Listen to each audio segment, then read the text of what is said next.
Hola, bienvenido a mi canal, Déjate Leo. Mi nombre es Yasira Lakshmi Priya y me siento muy feliz de que estés aquí.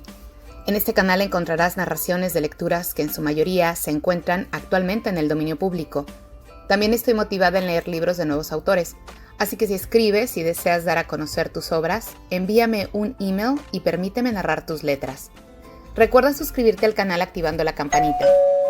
De esta forma apoyas al crecimiento de este espacio y recibes notificación cuando subamos una nueva lectura. Y ahora terminamos con el libro 1984 del autor George Orwell. Ponte cómodo y déjate leo.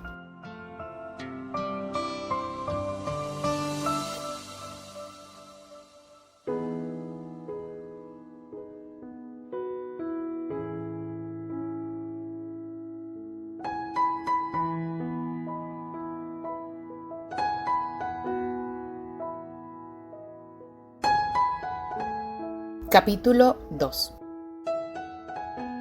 Estaba en una especie de camilla colocada a bastante altura del suelo y debían de haberle maniatado porque no podía moverse. Sobre su cara caía una luz que parecía más intensa de lo habitual. O'Brien se hallaba de pie a su lado mirándole fijamente. Al otro lado había un hombre con una bata blanca y una jeringa hipodérmica. Incluso después de abrir los ojos, tardó en comprender dónde se encontraba. Tuvo la impresión de salir a la superficie desde un mundo distinto, una especie de mundo subacuático que hubiera muy por debajo. Ignoraba cuánto tiempo llevaba allí. Desde el momento de su detención no había vuelto a ver la oscuridad ni la luz del día. Además, sus recuerdos no eran continuos. Había habido veces en que la conciencia, incluso esa que uno tiene en sueños, había cesado por completo y luego había vuelto a empezar tras un espacio en blanco. Pero era imposible saber si esos intervalos habían durado días, semanas o solo segundos. La pesadilla había empezado con aquel primer golpe en el codo. Luego comprendía que todo lo que había venido a continuación no era más que un interrogatorio rutinario y preliminar al que sometían a casi todos los detenidos. Había una larga serie de crímenes, espionaje, sabotaje y otras cosas por el estilo, que se daba por sentado que debía confesar todo el mundo. La confesión era una formalidad, pero la tortura era real.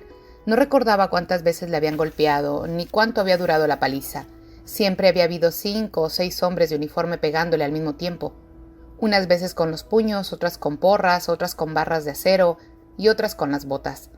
En ocasiones se había tirado al suelo con la despreocupación de un animal y se había retorcido en un infinito e inútil esfuerzo por esquivar las patadas que solo había servido para que le golpearan aún más.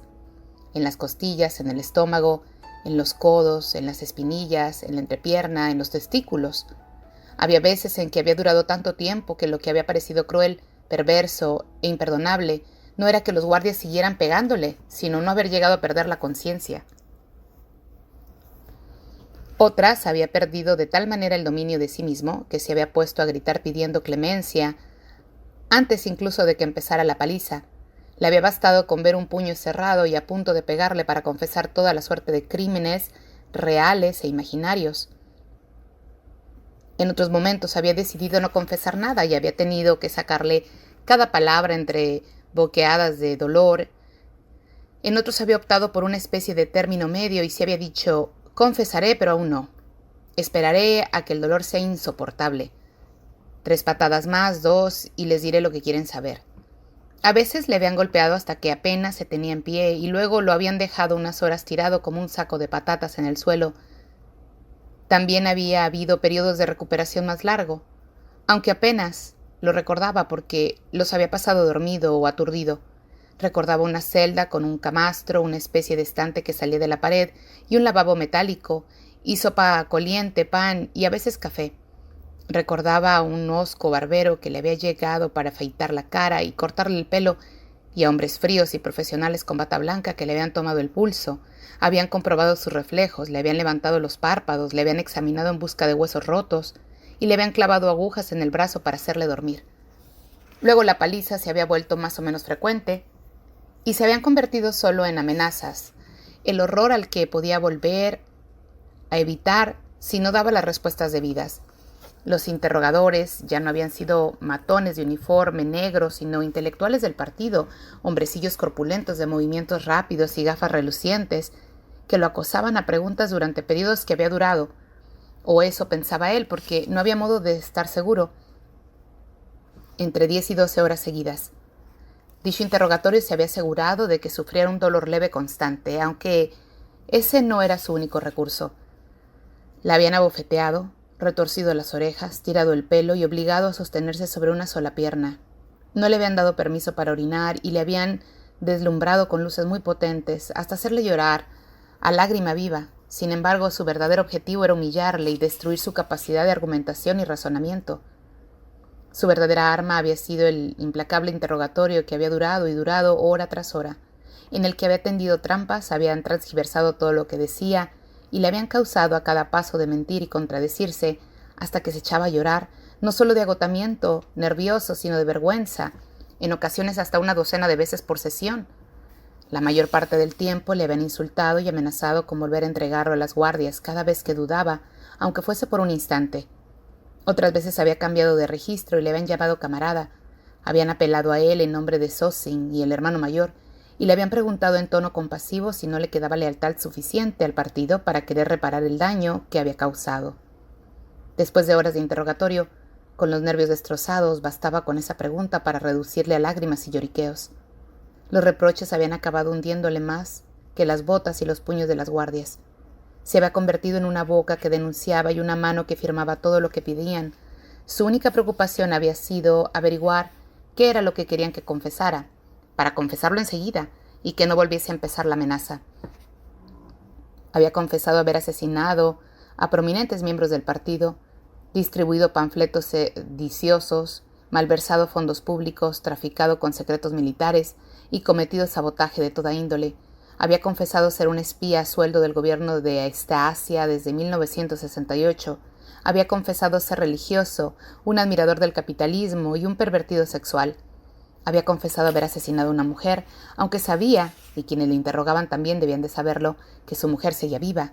Había confesado haber mantenido contactos personales con Goldstein durante años y haber sido miembro de una organización secreta que había incluido a casi todos sus conocidos. Lo más fácil era confesarlo todo e implicar a todo el mundo. Además, en parte era verdad. Era cierto que había sido un enemigo del partido y que para esto no había diferencia entre el pensamiento y los hechos. También tenía recuerdo de otro tipo que pasaba por la imaginación de manera inoquexa, como fotografías rodeadas de oscuridad. Se hallaba en una celda que tanto podía haber estado a oscuras como iluminada, porque solo veía un par de ojos. Cerca se oía el tic-tac, lento y irregular de algún tipo de instrumento. Los ojos se volvían más grandes y luminosos. De pronto salía flotando de su asiento y se sumergía en los ojos que abarcaban, devorándolo. Estaba atado a una silla rodeado de indicadores bajo una luz cegadora. Un hombre con bata blanca estaba leyendo los indicadores. Fuera se oían las pisadas de unas botas. La puerta se abría de golpe. El oficial de rostro séreo entraba seguido de dos guardias. «Habitación 101», decía el oficial. El de la bata blanca ni siquiera se daba la vuelta. Tampoco se molestaba en mirar a Winston. Seguía leyendo los indicadores como si tal cosa. Caía rodeado por un enorme pasillo de 1 kilómetro de anchura, inundado de luz dorada y deslumbrante. Se reía a carcajadas y chillaba confesiones a voz en grito. Le confesaba todo, incluso lo que había logrado callarse de bajo tortura. Relataba la historia de su vida en un público que ya lo conocía. Con él estaban los guardias, los demás interrogadores, los hombres de la bata blanca, O'Brien, Julia y el señor Sherrington. Todos rodaban juntos por el pasillo entre risas y carcajadas. Había escapado de algo que le esperaba en el futuro y que no había llegado a ocurrir. Todo iba bien. No había más dolor. Había expuesto hasta los últimos detalles de su vida y habían sido comprendidos y perdonados. Se incorporó en la cama de campaña con la certidumbre de haber oído la voz de O'Brien. A lo largo del interrogatorio no lo había visto nunca, pero había tenido la sensación de que estaba a su lado. Era O'Brien quien lo dirigía todo. Había sido él quien le había echado encima a los guardias y quien había impedido que lo mataran. Él había decidido cuándo debía aullar de dolor, cuándo debía descansar, cuándo había que alimentarle, cuándo necesitaba dormir y cuándo había que inyectarle droga en el brazo. Él hacía las preguntas y sugería las respuestas. Él había sido el torturador, el protector, el inquisidor y el amigo. En determinado momento Winston no recordaba si durante el sueño inducido por la droga, el sueño normal o en un instante de lucidez, una voz le había susurrado al oído: «Tranquilo, Winston, yo cuidaré de ti. Llevo 7 años vigilándote. Ahora ha llegado el momento decisivo. Te salvaré y haré que seas perfecto». No estaba seguro de que hubiese sido la voz de Brian, pero sí la misma que le había dicho: «Nos encontraremos donde no hay oscuridad», en aquel otro sueño. Hacía 7 años. No recordaba cuándo había concluido el interrogatorio. Se produjo un periodo de oscuridad y luego de la celda, o la habitación en la que se encontraba en ese momento, se había ido materializando poco a poco en torno a él.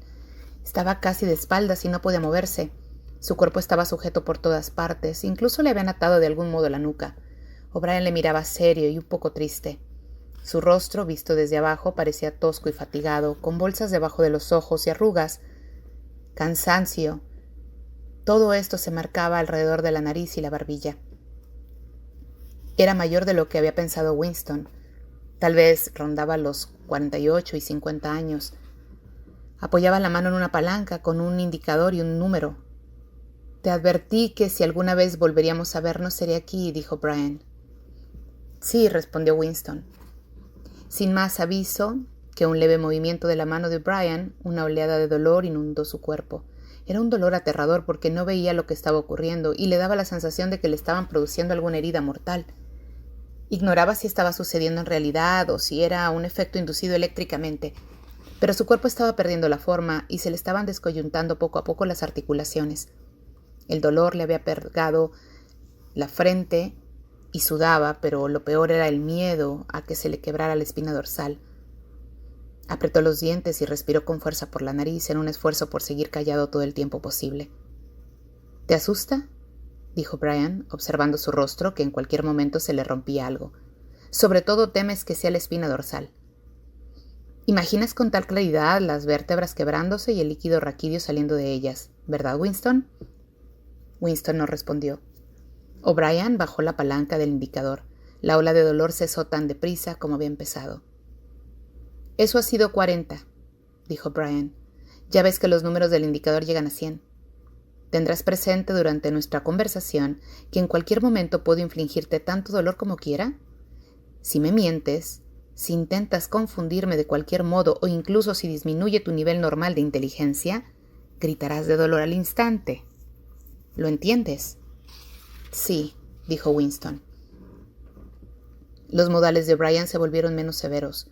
Volvió a colocarse las gafas pensativo y dio 1 o 2 pasos arriba y abajo. Su voz sonaba amable y paciente, parecía un médico, un profesor o incluso un cura, más deseoso de convencer que de castigar. «Me estoy tomando muchas molestias contigo, Winston», dijo, «porque creo que lo mereces. Sabes muy bien lo que te ocurre. Lo has sabido durante años, pero te has rebelado siempre contra esa idea. Padeces una enfermedad mental. Tienes fallos de memoria, eres incapaz de recordar lo sucedido en realidad y te convences de otras cosas que no han sucedido. Por suerte tiene cura. Si hasta ahora no te has curado es porque no has querido. Era necesario un esfuerzo de la voluntad que no estabas dispuesto a hacer. Incluso ahora sé que te aferras a tu enfermedad con el convencimiento de que es una virtud. Veamos un ejemplo. ¿Con qué potencia está en guerra Oceanía en este momento? Cuando me detuvieron estaba en guerra con Asia. Con Asia, bien. Y siempre ha sido así, ¿no? Winston contuvo el aliento, abrió la boca para hablar y dijo: «Nada». No podía apartar la vista del indicador. «La verdad, por favor, Winston». «Tu verdad, di lo que crees recordar». «Recuerdo que una semana antes de que me mantuvieran no estaba en guerra con Eustacia, sino que eran nuestros aliados. La guerra era contra Eurasia y duraba ya 4 años. Y antes...» O'Brien le interrumpió con un gesto. «Otro ejemplo», dijo. «Hace unos años sufriste una alucinación grave. Creíste que 3 antiguos miembros del partido, llamados Jones, Araston y Rutherford, que habían sido ejecutados por traición y sabotaje después de una confesión completa, no eran culpables de los crímenes de los que se les acusaba. Creíste haber visto pruebas irrefutables que demostraban su confesión, y que era falsa. Sufriste una alucinación respecto a cierta fotografía. Te convenciste de haberla tenido en la mano. Era una fotografía como esta». Entre los dedos de Brian había aparecido un recorte de periódico. Estuvo unos 5 segundos dentro del ángulo de visión de Winston. Era una fotografía y no cabía duda de cuál se trataba. Era la fotografía, una copia de la instantánea que retrataba a Jones, Araston y Rutherford en la reunión del partido en Nueva York, que había caído por casualidad en las manos 11 años antes y que había destruido enseguida. Ahora no la había vislumbrado más que un instante antes de volver a perderla de vista. Pero la había visto. No había ninguna duda. Hizo un esfuerzo agónico y desesperado por soltarse.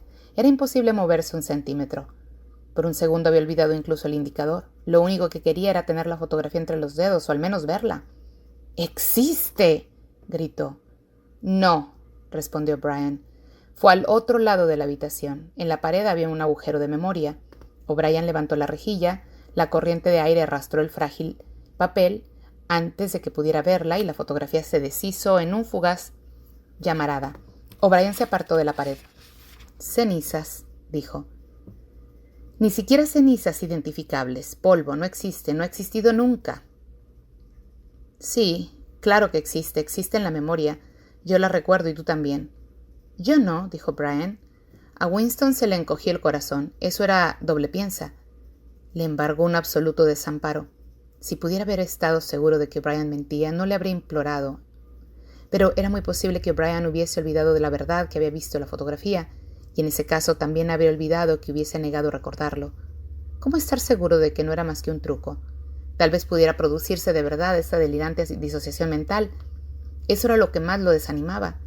O'Brien le miraba con gesto inquisitivo. Parecía más que nunca un maestro esforzándose por devolver al buen camino a un niño prometedor, pero descarriado. Hay una consigna del partido a propósito del control del pasado, dijo. Repítela si no te importa. Hay que controlar el pasado para controlar el futuro. Quien controla el presente controla el pasado. Y así recitó obedientemente Winston. Quien controla el presente controla el pasado, dijo Brian asintiendo despacio con aprobación. ¿Y de verdad crees, Winston, que el pasado tiene existencia real? Una vez más, Winston volvió a tener una sensación de desamparo. Sus ojos miraron al indicador. No solo no sabía si la respuesta que le salvaría del dolor sería un sí o un no, sino en cuál de las dos creía en realidad. O'Brien esbozó una vana sonrisa. No eres metafísico, Winston. Hasta este momento no te habías parado a pensar en qué se entiende por existencia. Te lo preguntaré de manera más clara. ¿Tiene el pasado existencia concreta en el espacio? ¿Hay algún sitio, un mundo de objetos sólidos donde el pasado esté sucediendo todavía? No. Entonces, ¿dónde existe el pasado, si es que existe? En los archivos, está escrito. En los archivos. Y en la mente, en la memoria de la gente. En la memoria, muy bien. Nosotros, el partido, controlamos todos los archivos y la memoria de todo el mundo. Por tanto, puede decirse que controlamos el pasado, ¿no es así? Pero, ¿cómo vais a impedir que la gente recuerde las cosas?, gritó Winston, que había vuelto a olvidar el indicador por un instante. La memoria es involuntaria, está fuera de uno mismo. ¿Cómo vais a controlar la memoria? No habéis controlado la mía. O'Brien volvió a ponerse en serio. Puso la mano en la placa del indicador. Al contrario, dijo, eres tú quien no la ha controlado, por eso estás aquí, porque careces de humildad y no sabes dominarte. No has querido aceptar el precio de la cordura, y ese precio es la sumisión. Has preferido ser un loco, una minoría de uno solo. Solo la mente disciplinada puede ver la realidad. Winston, ¿tú crees que la realidad es algo objetivo, externo, que existe por derecho propio? También crees que la naturaleza de la realidad es evidente por sí misma. Cuando te engañas y crees que has visto algo, das por sentado que todo el mundo lo ve. Pero te aseguro, Winston, que la realidad no existe, no es externa. La realidad existe solo en la imaginación. Aunque no en la imaginación individual, que es falible y perecedera, sino en la del partido, que es colectiva e inmortal. Lo que el partido diga es cierto. Es imposible ver la realidad si no es a través de los ojos del partido. Eso es lo que tienes que volver a aprender, Winston. Pero hace falta un acto de autodestrucción, un esfuerzo de la voluntad. Debes humillarte antes de volver al cuerpo, a ser cuerdo. Hizo una pausa como para dejar que sus palabras claras fueran más hondo. ¿Recuerdas haber escrito en tu diario «La libertad consiste en poder decir que 2 y 2 son 4»? Sí, admitió Winston. O'Brien alzó la mano izquierda, en el dorso hacia Winston, el pulgar oculto y los 4 dedos extendidos. ¿Cuántos dedos hay aquí, Winston? 4. ¿Y si el partido dijera que no son 4 sino 5, cuántos habría? 4. La palabra concluyó en una boqueada de dolor. La aguja del indicador había subido a 55. El cuerpo de Winston se había cubierto de sudor, el aire le desgarraba los pulmones al tomar aliento y salían profundos gemidos que no podía contener por más que apretara los dientes. O'Brien le observó con los dedos aún extendidos. Bajó la palanca. En esta ocasión el dolor solo disminuyó un poco. —¿Cuántos dedos, Winston? 4. Las agujas subieron a 70. —¿Cuántos dedos, Winston? 4. —¿Qué quieres que diga? 4. La aguja debía de haber vuelto a subir, pero Winston no la miró. El rostro tosco y serio y los 4 dedos extendidos llenaban su campo de visión. Los dedos se alzaban como enormes pilares borrosos que daban la impresión de vibrar, pero seguían siendo 4. 4. ¡Para! ¿Cómo puedes seguir? 4. ¿Cuántos dedos, Winston? 5. No, Winston, así no vale. Estás mintiendo, sigues creyendo que hay 4. ¿Cuántos dedos, por favor? 4, 5, 4, los que tú quieras, pero para allá, por favor, para allá. De pronto estaba sentado en el brazo de O'Brien, en torno a sus hombros. Tal vez hubiese perdido la conciencia unos segundos. Las ligaduras que lo sujetaban daban la impresión de haberse aflojado. Tenía mucho frío, temblaba de forma incontrolable. Le castañaban los dientes y las lágrimas corrían por sus mejillas. Por un instante se abrazó a O'Brien como un bebé, reconfortado por el fuerte brazo que tenía sobre los hombros. Le daba la sensación de que O'Brien era su protector, de que el dolor llegaba de afuera, de alguna otra parte, y de que O'Brien le salvaría. «Aprendes despacio, Winston», dijo con amabilidad O'Brien. «¿Y qué quieres que haga?», balbuceó. «¿Cómo quieres que no vea lo que tengo delante de la cara? 2 y 2 son 4. A veces, Winston. En ocasiones, a las 2 cosas al mismo tiempo, tienes que esforzarte más. No es fácil recobrar la cordura». Volvió a tumbar a Winston en la camilla. Las ligaduras volvieron a apretarse, pero el dolor había cesado y había dejado de temblar, aunque aún estaba débil y seguía teniendo frío. O'Brien hizo un gesto con la cabeza al hombre de la bata blanca que no había movido en todo ese rato. El hombre se agachó y le miró de cerca a los ojos. Le tomó el pulso, le puso la oreja en el pecho, dio unos golpecitos aquí y allá y luego miró a O'Brien y sintió con la cabeza. «Otra vez», dijo O'Brien. El dolor fluyó en el cuerpo de Winston. La aguja debía haber marcado 70 o 75. Esta vez había cerrado los ojos. Sabía que los dedos aún estaban allí y que en ningún momento iba a cambiar. Lo único que le importaba era seguir con vida hasta que pasara aquel espasmo. Ignoraba si estaba llorando o no. El dolor volvía a disminuir. Abrió los ojos. O'Brien había bajado la palanca. «¿Cuántos dedos, Winston?» 4. Creo que hay 4. Vería 5 si pudiera. Me esfuerzo por ver 5. ¿Qué prefieres? ¿Convencerme de que ves 5 o verlos de verdad? Verlos de verdad. Otra vez, dijo O'Brien. Puede que la aguja llegara a 80 o 90. Winston solo pudo recobrar la razón y recordar de manera intermitente por qué sufría aquel dolor. Detrás de los párpados apretados, un bosque de dedos parecía moverse en una especie de baile, entrelazándose, desapareciendo unos detrás de otros y volviéndose a apartar. Estaba intentando contarlos, aunque no recordaba por qué. Solo sabía que era imposible debido a la misteriosa identidad entre el 5 y el 4. El dolor disminuyó otra vez. Cuando abrió los ojos descubrió que seguía viendo lo mismo. Un montón de dedos, como árboles que iban y venían cruzándose una y otra vez, en todas las direcciones. Volvió a cerrar los ojos. ¿Cuántos dedos extendidos tengo, Winston? No lo sé. Si vuelves a hacer eso me matarás. 4, 5, 6, la verdad es que no lo sé. Mejor, dijo O'Brien. Una aguja se deslizó en el brazo de Winston. Instantes después, un color amarilloso y curativo inundó todo su cuerpo. Casi había olvidado el dolor. Abrió los ojos y miró agradecido a O'Brien. Al ver el rostro tosco y surco de arrugas tan feo e inteligente, el corazón le dio un vuelco. Si hubiese podido moverse, habría alarmado la mano para ponerla sobre el brazo de O'Brien. Nunca le había parecido tanto como en ese momento, y no solo porque hubiese puesto fin a su dolor. La antigua sensación de que en el fondo era indiferente, que O'Brien fuese un amigo o un enemigo, había vuelto a dominarlo. O'Brien era alguien con quien se podía hablar. Puede que uno no deseara tanto que le quisieran como le entendiesen. O'Brien le había torturado casi hasta hacerle enloquecer y estaba seguro de que no tardaría en matarle. Daba igual. En cierto sentido, su intimidad iba más allá que la amistad. De un modo u otro, aunque no llegaran a decírselo, había un lugar en el que podían encontrarse y hablar. O'Brien le estaba mirando con una expresión que daba a entender que era la misma opinión. Le habló en un tono distendido e informal. ¿Sabes dónde te encuentras, Winston?, preguntó. No, aunque lo imagino, en el Ministerio del Amor. ¿Sabes cuánto tiempo llevas aquí? No, días, semanas, meses, creo que meses. ¿Y por qué crees que te traemos aquí? ¿Para hacerles confesar? No, esa no es la razón. Prueba otra vez. ¿Para castigarme? No, exclamó Brian. Su voz había cambiado extraordinariamente, y su rostro se había puesto de pronto serio y animado al mismo tiempo.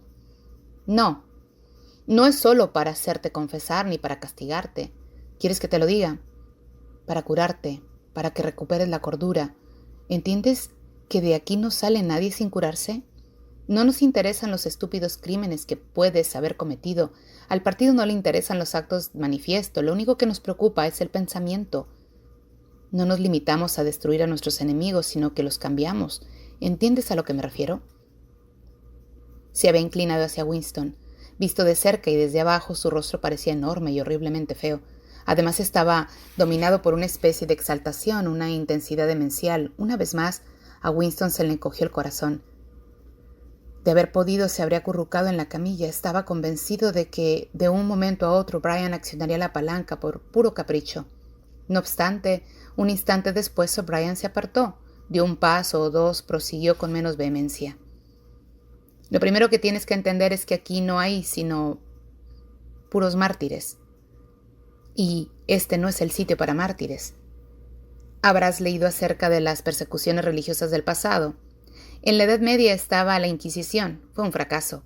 Pretendía erradicar la herejía y solo sirvió para perpetuarla. Por cada hereje quemado en la pila se alzaron miles. ¿Y por qué? Porque la Inquisición mataba a sus enemigos públicamente cuando aún no se había arrepentido. De hecho, los mataba porque no se habían arrepentido. La gente moría porque se negaba a abandonar sus creencias. Como es natural, toda la gloria era para la víctima y toda la deshonra para el inquisidor. Luego, en el siglo XX, llegaron los llamados totalitarismos, los nazis alemanes y los comunistas rusos. Los rusos persiguieron la herejía en mayor crueldad que la Inquisición y creyeron haber aprendido de los errores del pasado. Comprendieron en cualquier caso que es necesario no crear mártires. Antes de someter a las víctimas a un juicio público, procuraron destruir de manera metódica su dignidad. Los sometieron mediante la tortura y el aislamiento hasta convencerlos de que eran criaturas quejosas y despreciables, dispuestas a confesar cualquier cosa, a cubrirse del oprobio, a protegerse, acusándose unos a otros y gimotear pidiendo clemencia. Y no obstante, al cabo de unos años, volvió a suceder lo mismo. Los muertos se convirtieron en mártires y su desgracia cayó en el olvido. Una vez más, ¿por qué? En primer lugar, porque era evidente que la confesión había sido forzada y, por tanto, falsa. Nosotros no cometemos ese error. Todas las confesiones que se hacen aquí son ciertas. Hacemos que lo sean y por encima de todo no permitimos que los muertos se alcen contra nosotros. Así que no cuentes con que la posteridad te reivindique. Ni siquiera oirá hablar de ti. Te sacaremos sin más de la corriente histórica. Te convertiremos en gas y te disolveremos en la estratosfera. No quedará nada de ti, ni un nombre en un registro, ni un recuerdo en el cerebro de nadie. Te erradicaremos tanto del pasado como del futuro. No habrás existido.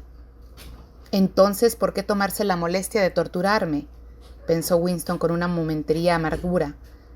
O'Brien se detuvo como si hubiera oído lo que pensaba Winston. Acercó el rostro grande y feo con los ojos apenas entorados. «Estás pensando», dijo. «Si tenemos intención de acabar contigo, nada de lo que digas o hagas posee la menor importancia. Y en tal caso, ¿para qué nos molestamos en interrogarte? ¿Verdad que lo piensas?» «Sí», respondió Winston. O'Brien esbozó una leve sonrisa. «Eres un fallo en la trama, Winston. Una mancha que hay que borrar. ¿No acabo de decirte que somos diferentes de los torturadores del pasado? No nos contentamos con una obediencia negativa, ni siquiera con la sumisión más abyecta. Cuando finalmente te rindas ante nosotros será por propia voluntad. No destruiremos a los herejes porque se resistan. Mientras lo hagan, no los destruimos. Los convertimos y los conquistamos al interior de sus mentes y les reformamos. Eliminamos cualquier mal y toda ilusión que pueda haber en ellos. Los atraemos a nuestro bando, y no en apariencia, sino de verdad, en cuerpo y alma. Los convertimos en uno de los nuestros antes de matarlos. Nos resulta intolerable que pueda existir un pensamiento erróneo en el mundo, por muy secreto o imponente que sea. Ni siquiera en el instante de la muerte podemos tolerar la menor desviación. En los viejos tiempos el hereje caminaba a la hoguera siendo todavía un hereje, proclamando su herejía y regocijándose en ella. Incluso la víctima de la purga rusca podía llevar la rebelión oculta en el interior del cráneo mientras recorría el pasillo esperando la bala. En cambio, nosotros hacemos que el cerebro sea perfecto antes de eliminarlo. El mandamiento de los antiguos despotismos era «no harás esto y lo otro». El mandamiento de los totalitarios fue «harás esto y aquello». El nuestro es «eres esto». Nadie que haga este lugar se revela jamás. Todos acaban limpiando su conciencia, incluso esos 3 traidores miserables en cuya inocencia creíste un día, Jones, Arson y Rutherford. Al final logramos doblegarlos. Yo mismo participé en el interrogatorio. Los vi rendirse poco a poco, gimoteando, implorando, llorando, hasta que al final no era miedo ni dolor, sino solo penitencia. Cuando acabamos con ellos no eran más que 3 hombres vacíos, no quedaba en ellos más que pensar por lo que habían hecho y afecto por el hermano mayor. Era conmovedor. Al verlos realmente te conmovías. Rogaron. Su voz casi había vuelto soñadora. En su rostro seguían pintadas la exaltación y el entusiasmo del loco. No está fingiendo, pensó Winston. No es un hipócrita. Cree todo lo que dice. Lo que más le agobia era la conciencia de su inferioridad y del intelectual. Observaba la silueta corpulenta pero elegante, ir de aquí para allá, entrar y salir de su campo de visión. O'Brien era mayor que él en todos los sentidos. No había nada que Winston hubiese pensado, que pudiera ocurrírsele que O'Brien no hubiese considerado y descartado hacía mucho tiempo. Su inteligencia contenía la de Winston, pero en tal caso, ¿cómo podía ser que O'Brien estuviera loco? El loco debía de ser él, Winston. O'Brien se detuvo y le miró. Su voz se había vuelto seria de nuevo. No confíes en salvarte por más que te rindas, Winston. No perdonamos a ningún descarriado, incluso aunque te permitiéramos vivir lo que te queda de vida natural, no podrás escapar de nosotros. Lo que ocurre aquí es para siempre. Más vale que lo entiendas de antemano. Te aplastaremos de tal modo que no habrá marcha atrás. Te ocurrirán cosas de las que no podrás recuperarte ni aunque vivieras 1000 años. No volverás a tener sentimientos humanos y normales. Estarás muerto por dentro. Serás incapaz de amar, de sentir amistad, de disfrutar la vida, de reírte, de sentir curiosidad, valor, integridad. Estarás hueco. Te estrujaremos hasta vaciarte y luego te llenaremos de nosotros. Se detuvo y le hizo un gesto al hombre de la bata blanca. Winston reparó en que estaban colocando un enorme aparato detrás de su cabeza. O'Brien se había sentado junto a la camilla con la cara casi a la altura de Winston. 3000, dijo dirigiéndose al hombre de la bata blanca. Winston gimió al notar que le pegaban 2 almohadillas ligeramente húmedas en las sienes. Intuyó que estaba a punto de sufrir un dolor distinto.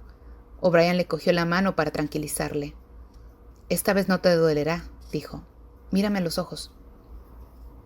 En ese momento se produjo una explosión devastadora, o algo parecido, aunque Winston no tuvo la certeza de haber oído ningún ruido. Lo que sí notó fue un cegador fogonazo. No sintió dolor, solo postración. Pese a que estaba acostado cuando ocurrió toda la extraña sensación de que lo habían tumbado de un empujón, como si un golpe terrible e indoloro hubiese dado con él en la tierra. Algo había ocurrido también en el interior de la cabeza. A medida que fue recobrando la vista, recordó quién era y dónde se encontraba, y reconoció el rostro que lo observaba. No obstante, era como si hubiese un estado en blanco, como si hubiese arrancado un trozo del cerebro. «No durará mucho», dijo Brian. «Mírame a los ojos. ¿Con qué país está en guerra Oceanía?» Winston pensó. Sabía lo que era Oceanía y que él mismo era ciudadano de dicho país. También recordaba que existía Eurasia y Eustasia, pero ignoraba con cuál de los dos estaba en guerra. De hecho, no sabía que hubiese ninguna guerra. «No lo recuerdo. Oceanía está en guerra con Eustasia. ¿Lo recuerdo ahora?» «Sí, siempre lo ha estado. Desde los inicios del partido, desde el principio de la historia, la guerra ha seguido sin interrupción, siempre la misma». «¿Lo recuerdas?» «Sí. Hace 11 años inventaste una historia sobre 3 hombres que habían sido condenados a muerte por traición. Creíste haber visto un trozo de papel que demostraba su inocencia. Dicho papel nunca existió, lo inventaste y llegaste a creer en su existencia. Ahora recuerdas el momento en que lo inventaste, ¿recuerdas? Sí. Hace un rato te mostré los dedos de la mano. ¿Viste cuántos dedos? ¿Lo recuerdas? Sí. O'Brien alzó la mano izquierda con el pulgar oculto. Aquí hay 5 dedos, ¿los ves? Sí. Así fue por un fugaz instante antes de que cambiara la imagen de su cerebro. Vio 5 dedos sin ninguna alteración. Luego volvió a la normalidad y regresaron al miedo, el odio y la incertidumbre. Pero había habido un momento, ignoraba cuánto había durado, tal vez 30 segundos, de luminosa certeza en el que las sugerencias de O'Brien habían llegado al hueco en blanco y se habían convertido en verdades absolutas, y en el que 2 y 2 podían haber sido 3 o 5 en caso necesario. Desapareció en cuanto O'Brien volvió a bajar la mano, pero aunque no pudo volver a sentirlo, sí pudo recordarlo, como quien recuerda una vivencia muy intensa en algún momento remoto de la vida, cuando era, de hecho, una persona distinta. «Ya ves», dijo O'Brien, «¿que es posible?» «Sí», dijo Winston. O'Brien se puso en pie con aire satisfecho. A su izquierda, Winston vio al hombre de la bata blanca romper una ampolla de vidrio y aspirar el contenido con el embolo de una jeringa. O'Brien sonrió a Winston y se ajustó las gafas casi hacia adelante. ¿Recuerdas haber escrito en tu diario que daba igual que yo fuese amigo o enemigo porque al menos era alguien capaz de entenderte y con quien podías hablar? Tenías razón, me gusta hablar contigo. Tu inteligencia me interesa. Se parece a la mía. La única diferencia es que no estás cuerdo. Antes das por concluida la sesión y puedes hacerme unas preguntas si quieres. ¿Las que quiera? Cualquier cosa. Reparó en que Winston tenía la mirada fija en el indicador. Está apagado. ¿Cuál es la primera pregunta? ¿Qué le habéis hecho a Julia?, preguntó Winston. O'Brien volvió a sonreír. ¿Te traicionó, Winston? Enseguida, sin reservas. Pocas veces he visto rendirse a nadie tan rápido. Si la vieras, te costaría reconocerla. Toda su rebeldía, su engaño, su locura y la suciedad de su mente ha sido erradicada por completo. Ha sido una conversación absoluta, un caso de manual. ¿La habéis torturado? O'Brien no respondió. La siguiente pregunta, dijo. ¿Existe el hermano mayor? Pues claro, el partido existe. El hermano mayor es la encarnación del partido. ¿Existe del mismo modo en que existo yo? Tú no existes, respondió O'Brien. Una vez más le indicó aquel desamparo. Sabía o podía imaginar los argumentos que demostraban su falta de existencia, pero era absurdo, tan solo un juego de palabras. ¿Acaso no era la propia frase «no existes» una contradicción en términos? ¿De qué servía decir una cosa así? Tembló al pensar en los argumentos demenciales e irrebatibles con que O'Brien domaría esa idea. «Yo creo que existo», dijo fatigado. «Soy consciente de mi identidad. Nací y moriré. Tengo brazos y piernas. Ocupo un sitio concreto en el espacio. Ningún objeto sólido puede ocupar el mismo lugar simultáneamente. ¿Existe el hermano mayor en este mismo sentido?» «Eso carece de importancia. El caso es que existe». «¿Morirá algún día el hermano mayor?» «Pues claro que no. ¿Cómo iba a morir?» Siguiente pregunta. ¿Existe la hermandad? Eso no lo sabrás nunca. Aunque decidiéramos liberarte cuando terminemos contigo y vivieras 90 años, seguirás sin saber si la respuesta es sí o no. Mientras vivas serás un enigma para ti. Winston guardó el silencio. Su pecho se alzó y bajó un poco más rápido. Aún no le había planteado la pregunta que se le había ocurrido al principio. Tenía que preguntarlo, pero era como si su lengua se resistiera a pronunciarla. El rostro de O'Brien parecía levemente divertido. Incluso sus gafas parecían brillar con ironía. «Lo sabe», se dijo de pronto Winston. «Sabe lo que voy a preguntarle». Pensarlo hizo que brotaran las palabras. «¿Qué hay en la habitación 101?» La expresión en el rostro de O'Brien siguió imperturbable. Respondió con sequedad. «Lo sabes, Winston. Todo el mundo sabe qué hay en la habitación 101». Alzó un dedo hacia el hombre de la bata blanca. Era evidente que la sesión había terminado. Una aguja penetró en el brazo de Winston. Al instante se sumió en un profundo sueño.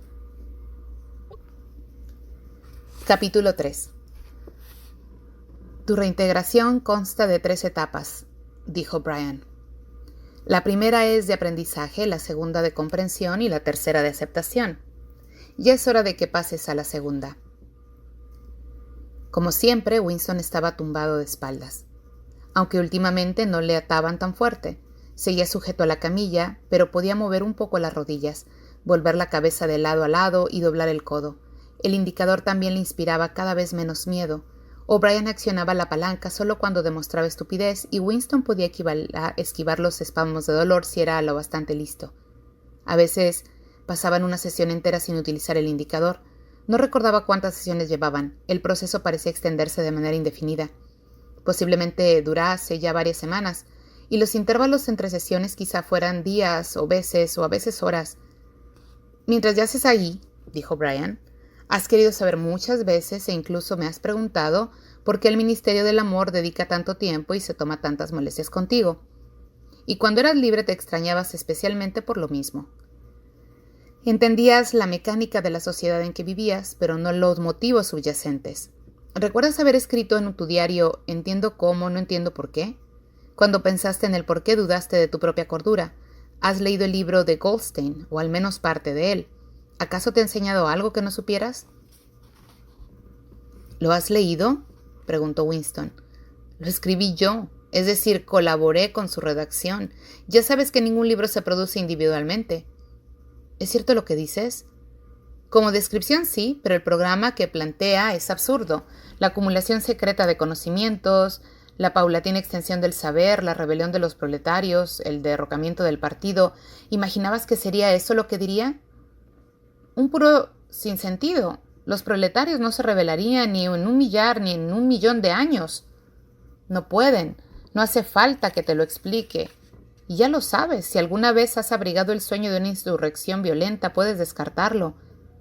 No hay forma de derrocar el partido. El gobierno del partido es eterno.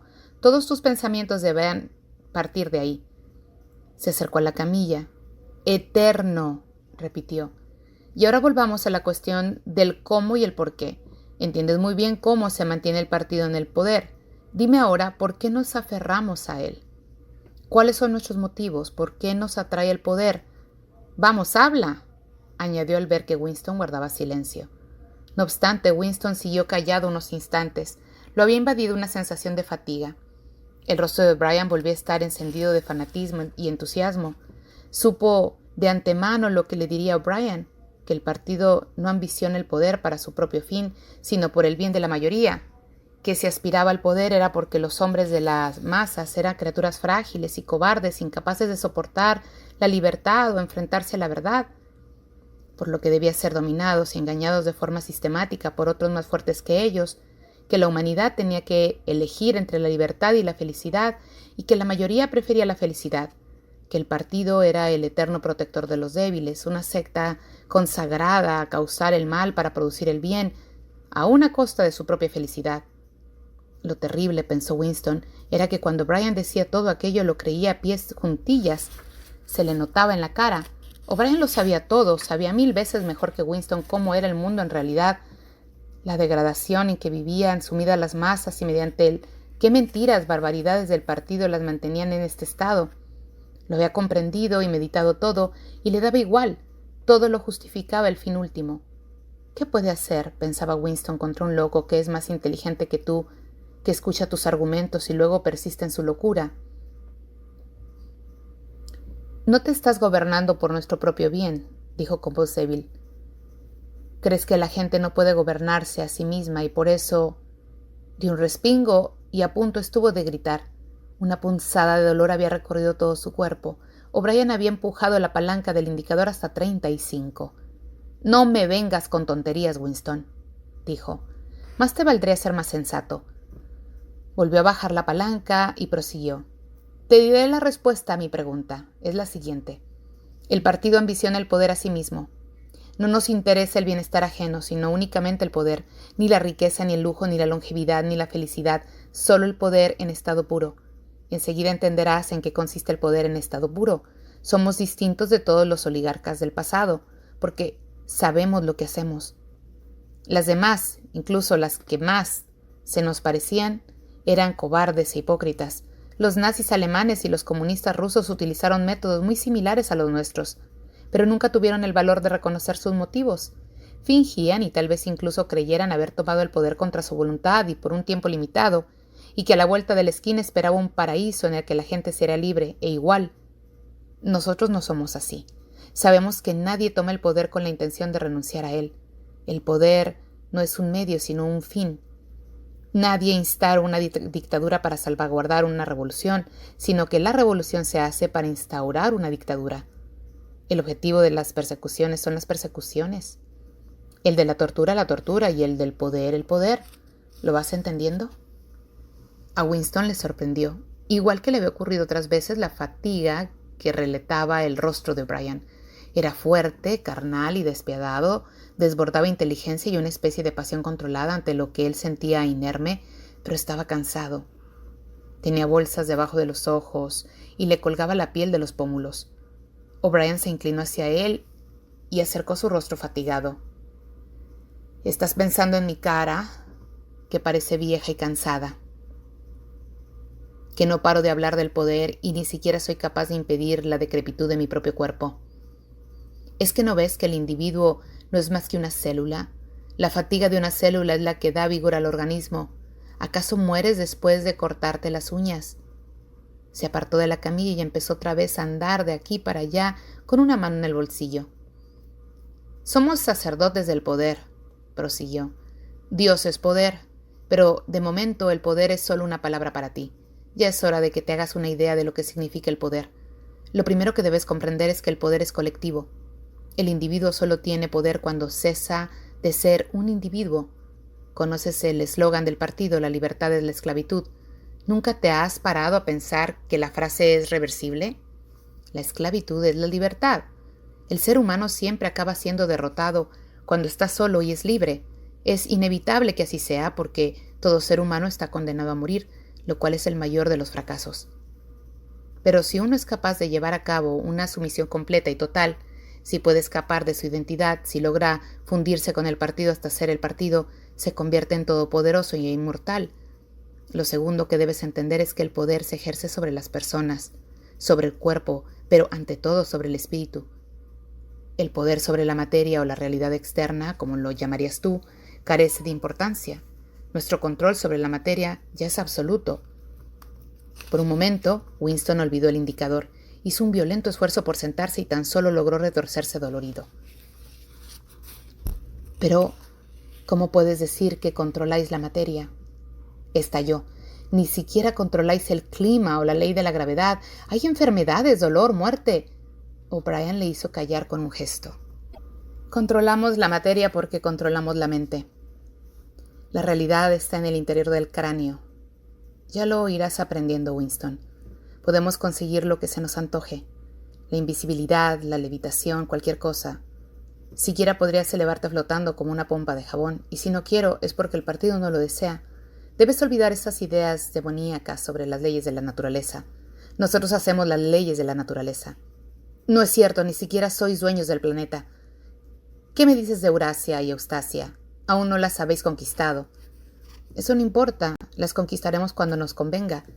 Y en caso contrario, ¿qué más da? Podemos borrarlas de la existencia. Oceanía es el mundo. El mundo apenas es una mota de polvo y nosotros somos minúsculos y vulnerables. ¿Cuánto tiempo hace que existimos? La Tierra estuvo deshabilitada millones de años. Bobadas, la Tierra es tan antigua como nosotros, ni más ni menos. ¿Cómo iba a ser más antigua? Nada existe sino a través de la conciencia humana. Pero las rocas están llenas de huesos de animales extinguidos, mamuts, mastodontes y enormes reptiles que vinieron mucho antes que el hombre. ¿Tú los has visto, Winston? Claro que no. Los inventaron los biólogos del siglo XIX. Antes del hombre no había nada. Y si llegáramos a extinguirnos, tampoco habría nada. Fuera del hombre no hay nada. Pero si el universo entero está fuera de nosotros, mira las estrellas, algunas se encuentran a millones de luz, se hallan totalmente fuera de nuestro alcance. ¿Qué son las estrellas?, preguntó con indiferencia Brian. ¿Pequeñas llamaradas a unos cuantos kilómetros de aquí? Si se nos antojara, podríamos alcanzarlas. O borrarlas del firmamento.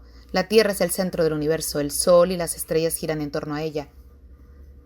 Winston hizo otro movimiento convulso. Esta vez no dijo nada, pero Brian continuó hablando como si respondiera a una objeción que le hubieran planeado. Winston, claro que para ciertos propósitos eso no es cierto. Cuando navegamos por el océano o padecimos un eclipse, a veces resulta conveniente pensar que la Tierra gira alrededor del Sol y que las estrellas están a millones y millones de kilómetros, pero ¿qué más da eso? ¿Acaso crees que no podemos organizar un sistema de astronomía dual? Las estrellas pueden estar cerca o lejos, según sea necesario. ¿Te parece que eso supondría algún esfuerzo para nuestros matemáticos? ¿Has olvidado el doble piensa? Winston se encogió en la camilla. Dijera lo que dijese, una rápida respuesta le aplastaba como una cachiporra, y sin embargo sabía que estaba en lo cierto. Sin duda debía haber algún modo de demostrar que la creencia de que no existe nada fuera de la propia conciencia es falsa. ¿No se había probado hacía mucho que era una falacia? Incluso tenía un nombre que había olvidado. Una vaga sonrisa asomó a la comisura de los labios de Brian cuando se agachó a mirarle. «Te lo dije, Winston. La metafísica no es tu fuerte. La palabra que buscas es solipismo. Pero te equivocas. Aquí no hay ningún solipismo. O, si lo prefieres, se trata de un solipismo colectivo, lo cual es muy diferente.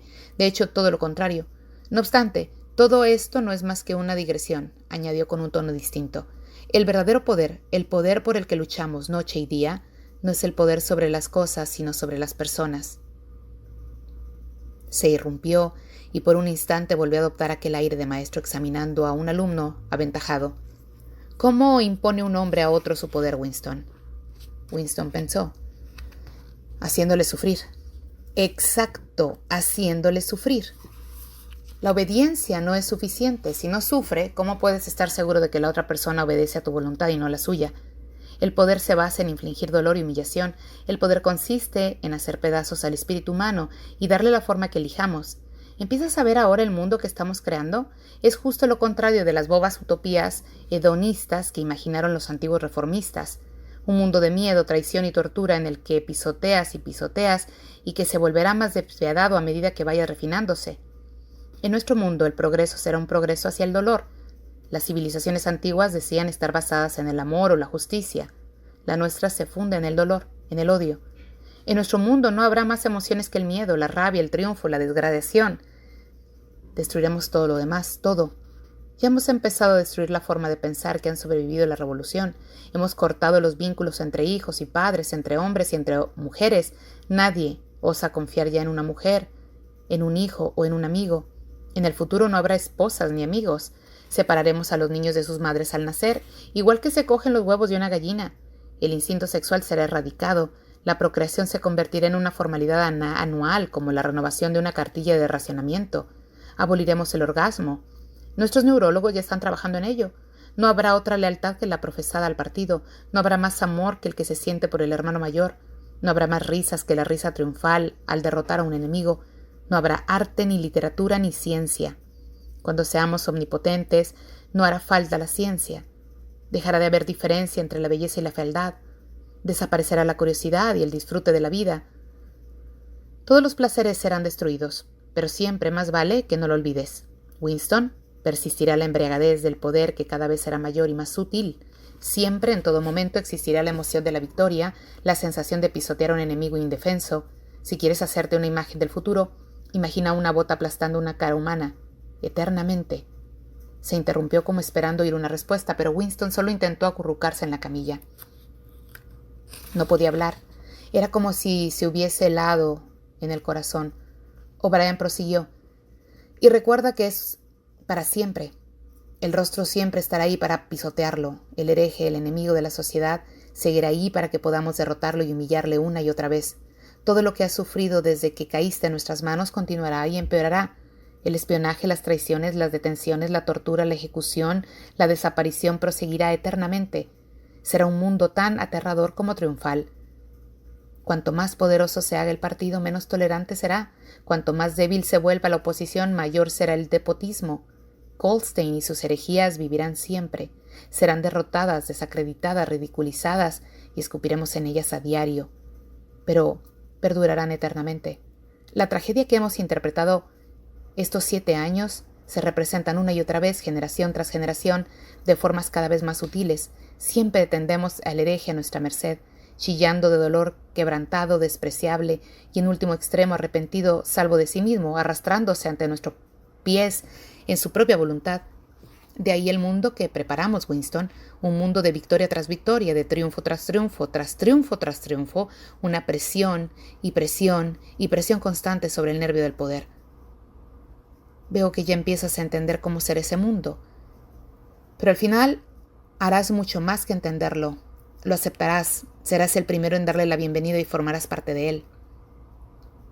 Winston se había recuperado lo bastante para decir con voz débil: no lo conseguirás. ¿Qué quieres decir? Que no podrás crear un mundo como el que acabas de describir. Es una quimera, es imposible. ¿Por qué? Porque no se puede fundar una civilización en el miedo, el odio y la crueldad. No duraría. ¿Por qué? Carecería de vitalidad. Se desintegraría, acabarías suicidándose. Bobadas. ¿Crees que el odio es más fastidioso que el amor? ¿Por qué había de serlo? Y si lo fuese, ¿qué más daría? ¿Imaginas que decidiéramos deteriorarnos más deprisa? Supón que aceleráramos el ritmo de la vida de manera que a los 30 años la gente fuese anciana. ¿Qué diferencia habría? ¿No ves que la muerte del individuo no es la muerte? El partido es inmortal. Como de costumbre, la voz había dejado de ser respuesta para Winston. Además, temía que, si insistía en expresar sus recuerdos y sus desacuerdos, O'Brien pudiera accionar la palanca. No obstante, fue incapaz de contenerse. Débilmente, sin argumentos, sin nada en lo que apoyarse que no fuese el horror inexplicable que le inspiraban las palabras de O'Brien, volvió a la carga. No lo sé. No me importa. Algo acabaría fallando y les derrotaría. La vida terminaría derrotándolos. Controlamos la vida, Winston. En todos los aspectos. Estás convencido de que hay algo llamado naturaleza humana que se rebelaría indignada por lo que hacemos, pero nosotros creamos la naturaleza humana. La gente es infinitamente maleable. O tal vez hayas vuelto a tu antigua idea de que los proletarios o los esclavos se alzarán y acabarán derrotándonos. Quítatelo de la cabeza. Son inofensivos como los animales. La humanidad es el partido. Los demás están fuera, son irrelevantes. Me da igual. Al final acabarán venciéndose. Antes o después verán lo que son y los harán pedazos. ¿Ves algún indicio de que esté ocurriendo tal cosa o alguna razón por la que debería suceder? No, pero lo creo. Sé que fracasarán. Hay algo en el universo, no sé, un espíritu, un principio, algo que no podrán vencer. ¿Crees en Dios, Winston? No. Entonces, ¿qué principio es ese que acabas diciendo que nos vencerá? No lo sé, el espíritu del hombre. ¿Y te consideras tú un hombre? Sí. Si lo eres, debes de ser el último. Tu especie se ha extinguido, nosotros somos tus herederos. Te das cuenta de que estás solo. Estás fuera de la historia, no existes.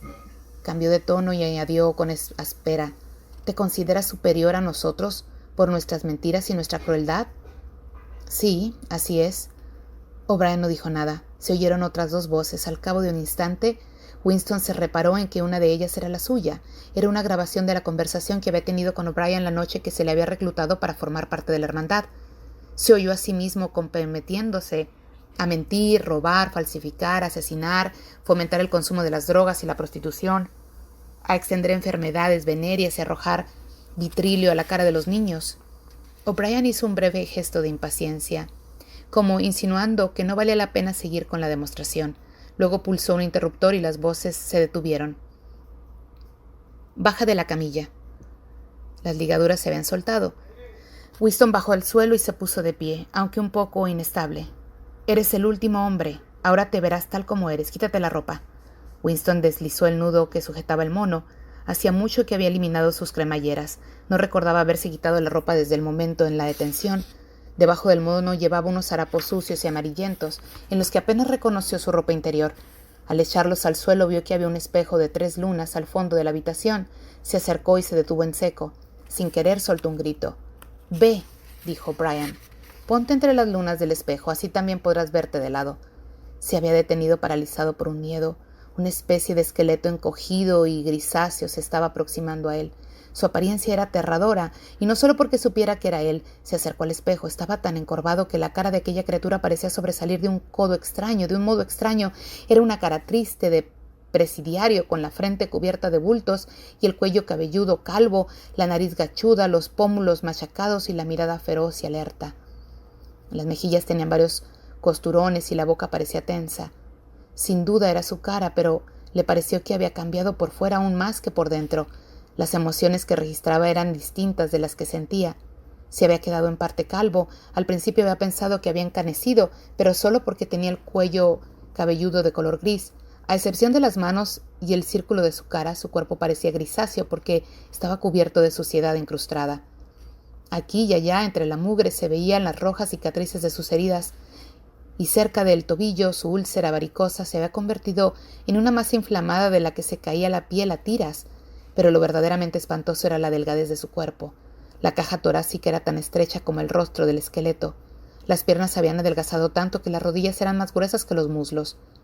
Entonces entendió por qué O'Brien había insistido en que se viese también de lado. La curva de su columna vertebral era sorprendente. Los hombros estaban tan encorvados hacia adelante que el pecho era una cavidad y el cuello, delgado, se había doblado bajo el peso del cráneo. Si le hubiesen preguntado, habría dicho que era el cuerpo de un hombre de unos 60 años, aquejado por una enfermedad maligna. En ocasiones, ¿has pensado, dijo Brian, que mi cara, la cara de un miembro del partido interior, parece vieja y fatigada? ¿Qué opinas ahora de tu propio rostro? Cogió a Winston del hombro y le obligó a volverse hacia él. Mira en qué estado te encuentras, dijo.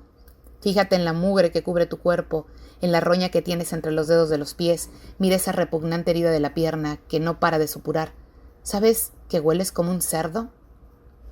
Probablemente ni te das cuenta. Mira lo delgado que estás, ¿lo ves? Podrías rodearte el bíceps con un pulgar y con el índice. Y parte del cuello como una zanahoria. ¿Sabes que has perdido 25 kilos desde que estás en nuestras manos? Hasta el pelo se te cae a puñados, mira. Le tiró el pelo y arrancó un mechón. Abre la boca. 9, 10, te quedan 11 dientes. ¿Cuántos tenías al llegar? Y los que faltan están a punto de caerse, mira. Sujetó con fuerza entre el pulgar y el índice uno de los dientes de delante que le quedaban. A Winston.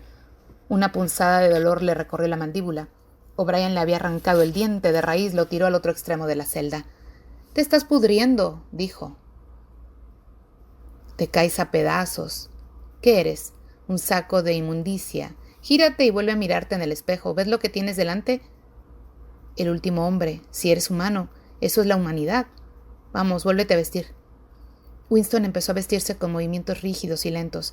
Hasta ese momento no había reparado en lo débil y delgado que estaba.